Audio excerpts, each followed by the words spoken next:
मधुकैटवविध्वंसी विधात्री वरदे नमः।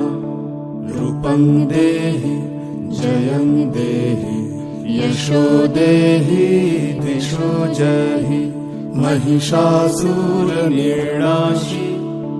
भक्तानां सुखदे नमः।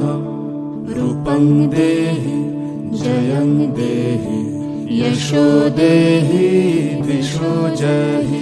धूम्रनेत्रवधे देवी धर्म कामार्थदायिनी। रूपं देहि जयं देहि यशो देहि दिशो जहि। रक्तबीज वधे देवी चण्डमुण्ड विनाशिनी।